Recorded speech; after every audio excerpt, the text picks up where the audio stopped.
श्री भगवान बोले, हे अर्जुन, यह शरीर क्षेत्र जैसे खेत में बोए हुए बीजों का उनके अनुरूप फल समय पर प्रकट होता है, वैसे ही इसमें बोए हुए कर्मों के संस्कार रूप बीजों का फल समय पर प्रकट होता है। इसलिए इसका नाम क्षेत्र ऐसा कहा है। इस नाम से कहा जाता है और इसको जो जानता है उसको क्षेत्रज्ञ, इस नाम से उनके तत्व को जानने वाले ज्ञानीजन कहते हैं। हे अर्जुन, तू सब क्षेत्रों में क्षेत्रज्ञ अर्थात जीवात्मा भी मुझे ही जान। गीता अध्याय 15 श्लोक 7 और उसकी टिप्पणी देखनी चाहिए। और क्षेत्रज्ञ को अर्थात विकार सहित प्रकृति और पुरुष का जो तत्व से जानना है। गीता अध्याय 3 श्लोक 23 और उसकी टिप्पणी देखनी चाहिए। वह ज्ञान है, ऐसा मेरा मत है। वह क्षेत्र जो और जैसा है तथा जिन विकारों वाला है और जिस कारण से जो हुआ है, तथा वह क्षेत्रज्ञ भी जो और जिस प्रभाव वाला है, वह सब संक्षेप में मुझसे सुन। यह क्षेत्र और क्षेत्रज्ञ का तत्व ऋषियों द्वारा बहुत प्रकार से कहा गया है और विविध वेदमंत्रों द्वारा भी विभागपूर्वक कहा गया है तथा भली भांति निश्चय किए हुए युक्तियुक्त ब्रह्मसूत्र के पदों द्वारा भी कहा गया है। 5 महाभूत, अहंकार, बुद्धि और मूल प्रकृति भी तथा 10 इंद्रियां, 1 मन और 5 इंद्रियों के विषय अर्थात शब्द, स्पर्श, रूप, रस और गंध तथा इच्छा, द्वेष, सुख, दैक, स्थूल देह का पिंड, चेतना, शरीर और अंतःकरण की एक प्रकार की चेतन शक्ति। और धृति गीता अध्याय 18 श्लोक 34 व 35 तक देखना चाहिए। इस प्रकार विकारों 5वें श्लोक में कहा हुआ तो क्षेत्र का स्वरूप समझना चाहिए और इस श्लोक में कहे हुए इच्छादि क्षेत्र के विकार समझने चाहिए। के सहित यह क्षेत्र संक्षेप में कहा गया। श्रेष्ठता के अभिमान का अभाव, दम्भाचरण का अभाव, किसी भी प्राणी को किसी प्रकार भी न सताना, क्षमा भाव, मन वाणी आदि की सरलता, श्रद्धा भक्ति सहित गुरु की सेवा, बाहर भीतर की शुद्धि, सत्यतापूर्वक शुद्ध व्यवहार से द्रव्य की और उसके अन्न से आहार की तथा यथायोग्य बर्ताव से आचरणों की और जल मृत्तिकादि से शरीर की शुद्धि को बाहर की शुद्धि कहते हैं तथा राग, द्वेष और कपट आदि विकारों का नाश होकर अंतःकरण का स्वच्छ हो जाना भीतर की शुद्धि कही जाती है। अंतःकरण की स्थिरता और मन इंद्रियों सहित शरीर का निग्रह, इस लोक और परलोक के संपूर्ण भोगों में आसक्ति का अभाव और अहंकार का भी अभाव, जन्म, मृत्यु, जरा और रोग आदि में दैख और दोषों का बार बार विचार करना, पुत्र, स्त्री, घर और धन आदि में आसक्ति का अभाव, ममता का न होना तथा प्रिय और अप्रिय की प्राप्ति में सदा ही चित्त का सम रहना, मुझ परमेश्वर में अनन्य योग द्वारा अव्यभिचारिणी भक्ति, केवल एक सर्वशक्तिमान परमेश्वर को ही अपना स्वामी मानते हुए स्वार्थ और अभिमान का त्याग करके श्रद्धा और भाव सहित परम प्रेम से भगवान का निरंतर चिंतन करना, अव्यभिचारिणी भक्ति है तथा एकांत और शुद्ध देश में रहने का स्वभाव और विषयासक्त मनुष्यों की समुदाय में प्रेम का न होना।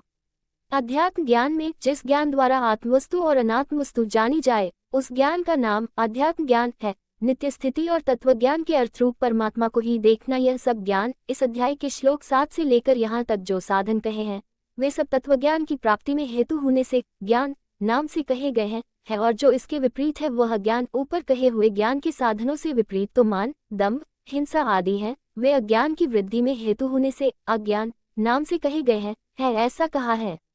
जो जानने योग्य है तथा जिसको जानकर मनुष्य परमानंद को प्राप्त होता है, उसको भलीभांति कहूँगा। वह अनादि वाला परमब्रह्म न सत ही कहा जाता है। न सत ही वह सब और हाथ पैर वाला, सब और नेत्र, सिर और मुख वाला तथा सब और कान वाला है, क्योंकि वह संसार में सबको व्याप्त करके स्थित है। आकाश जिस प्रकार वायु, अग्नि, जल और पृथ्वी का कारण रूप होने से उनको व्याप्त करके स्थित है, वैसे ही परमात्मा भी सबका कारण रूप होने से संपूर्ण चराचर जगत को व्याप्त करके स्थित है। वह संपूर्ण इंद्रियों के विषयों को जानने वाला है, परंतु वास्तव में सब इंद्रियों से रहित है तथा आसक्ति रहित होने पर भी सबका धारण पोषण करने वाला और निर्गुण होने पर भी गुणों को भोगने वाला है। वह चराचर सब भूतों के बाहर भीतर परिपूर्ण है और चराचर भी वही है।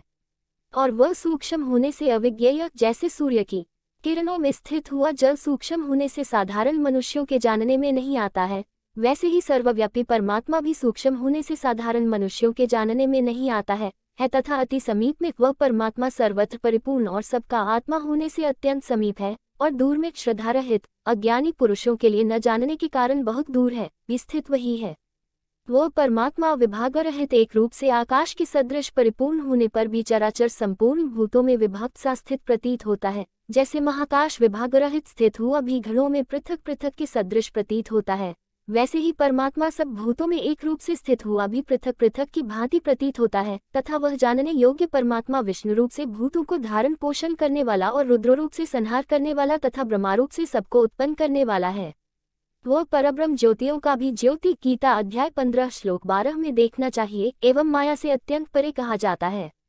वह परमात्मा बोध स्वरूप, जानने के योग्य एवं तत्वज्ञान से प्राप्त करने योग्य है और सबके हृदय में विशेष रूप से स्थित है। इस प्रकार क्षेत्र श्लोक 5-6 में विकार सहित क्षेत्र का स्वरूप कहा है तथा ज्ञान श्लोक 7 से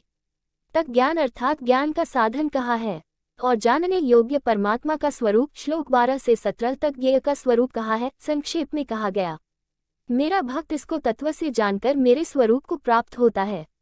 प्रकृति और पुरुष इन दोनों को ही तू अनादि जान और राग द्वेषादि विकारों को तथा त्रिगुणात्मक संपूर्ण पदार्थों को भी प्रकृति से ही उत्पन्न जान। कार्य आकाश, वायु, अग्नि, जल और पृथ्वी तथा शब्द, स्पर्श, रूप, रस, गंध इनका नाम कार्य है और करण बुद्धि, अहंकार और मन तथा श्रोत्र, त्वचा, रसना, नेत्र और घ्राण एवं वाक, हस्त, पाद, उपस्थ और गुदा इन 13 का नाम करण है को उत्पन्न करने में हेतु प्रकृति कही जाती है और जीवात्मा सुख दुखों के भोक्तपन में अर्थात भोगने में हेतु कहा जाता है। प्रकृति में प्रकृति शब्द का अर्थ गीता अध्याय 7 श्लोक 4 में कही हुई भगवान की त्रिगुणमयी माया समझना चाहिए। स्थिति पुरुष प्रकृति से उत्पन्न त्रिगुणात्मक पदार्थों को भोगता है और इन गुणों का संग ही इस जीवात्मा के अच्छी बुरी योनियों में जन्म लेने का कारण है। सत्वगुण के संग से देवयोनि में एवं रजोगुण के संग से मनुष्य योनि में और तमोगुण के संग से पंशु आदि नीच योनियों में जन्म होता है। इस देह में स्थित यह आत्मा वास्तव में परमात्मा ही है। वह साक्षी होने से उपद्रष्टा और यथार्थ सम्मति देने वाला होने अनुमंता, सबका धारण पोषण करने वाला होने से भर्ता, जीव रूप से भोक्ता, ब्रह्मा आदि का भी स्वामी होने से महेश्वर और शुद्ध सच्चिदानंद घन होने से परमात्मा ऐसा कहा गया है। इस प्रकार पुरुष को और गुणों के सहित प्रकृति को जो मनुष्य तत्व से जानता है, दृश्य मात्र संपूर्ण जगत माया का कार्य होने से क्षणभंगुर, नाशवान, जड़ और अनित्य है तथा जीवात्मा नित्य, चेतन, निर्विकार और अविनाशी एवं शुद्ध बोध स्वरूप सच्चिदानंद घन परमात्मा का ही सनातन अंश है। इस प्रकार समझकर संपूर्ण मायिक पदार्थों के संग का सर्वथा त्याग करके परम पुरुष परमात्मा में ही एक ही भाव से नित्य स्थित रहने का नाम उनको तत्व से जानना है। वह सब प्रकार से कर्तव्य कर्म करता हुआ भी फिर नहीं जन्मता। उस परमात्मा को कितने ही मनुष्य तो शुद्ध हुई सूक्ष्म बुद्धि से ध्यान, जिसका वर्णन गीता अध्याय 6 में श्लोक से 32 तक विस्तार पूर्वक किया है, द्वारा हृदय में देखते हैं। अन्य कितने ही ज्ञानयोग जिसका वर्णन गीता अध्याय 2 में श्लोक से 30 तक विस्तार पूर्वक किया है, द्वारा और दूसरे कितने ही कर्मयोग जिसका वर्णन गीता अध्याय 2 में श्लोक 40 से अध्याय समाप्ति पर्यंत विस्तार पूर्वक किया है, द्वारा देखते हैं अर्थात प्राप्त करते हैं। परंतु इनसे दूसरे अर्थात जो मंदबुद्धि वाले पुरुष हैं, वे इस प्रकार न जानते हुए दूसरों से अर्थात तत्व के जानने वाले पुरुषों से सुनकर ही तदनुसार उपासना करते हैं और वे श्रवणपरायण पुरुष भी मृत्यु रूप संसार सागर को निःसंदेह तर जाते हैं। हे अर्जुन, यावन मात्र जितने भी स्थावर जंगम प्राणी उत्पन्न होते हैं, उन सबको तू क्षेत्र और क्षेत्रज्ञ के सहयोग से ही उत्पन्न जान। जो पुरुष नष्ट होते हुए सब चराचर भूतों में परमेश्वर को नाशरहित और संभाव से स्थित देखता है, वही यथार्थ देखता है, क्योंकि जो पुरुष सब में संभाव से स्थित परमेश्वर को समान देखता हुआ अपने द्वारा अपने को नष्ट नहीं करता, इससे वह परम गति को प्राप्त होता है। और जो पुरुष संपूर्ण कर्मों को सब प्रकार से प्रकृति द्वारा ही किए जाते हुए देखता है और आत्मा को अकर्ता देखता है, वही यथार्थ देखता है। जिस क्षण यह पुरुष भूतों के पृथक पृथक भाव को एक परमात्मा में ही स्थित तथा उस परमात्मा से ही संपूर्ण भूतों का विस्तार देखता है, उसी क्षण वह सच्चिदानंद घन ब्रह्म को प्राप्त हो जाता है। हे अर्जुन, अनादि होने से और निर्गुण होने से यह अविनाशी परमात्मा शरीर में स्थित होने पर भी वास्तव में न तो कुछ करता है और न लिप्त ही होता है। जिस प्रकार सर्वत्र व्याप्त आकाश सूक्ष्म होने के कारण लिप्त नहीं होता, वैसे ही देह में सर्वत्र स्थित आत्मा निर्गुण होने के कारण देह के गुणों से लिप्त नहीं होता। हे अर्जुन, जिस प्रकार एक ही सूर्य इस संपूर्ण ब्रह्मांड को प्रकाशित करता है, उसी प्रकार एक ही आत्मा संपूर्ण क्षेत्र को प्रकाशित करता है। इस प्रकार क्षेत्र और क्षेत्रज्ञ के भेद को, क्षेत्र को जड़, विकारी, क्षणिक और नाशवान तथा क्षेत्रज्ञ को नित्य, चेतन, अविकारी और अविनाशी जानना ही उनके भेद को जानना है तथा कार्य सहित प्रकृति से मुक्त होने को जो पुरुष ज्ञान नेत्रों द्वारा तत्व से जानते हैं, वे महात्माजन परम ब्रह्म परमात्मा को प्राप्त होते हैं।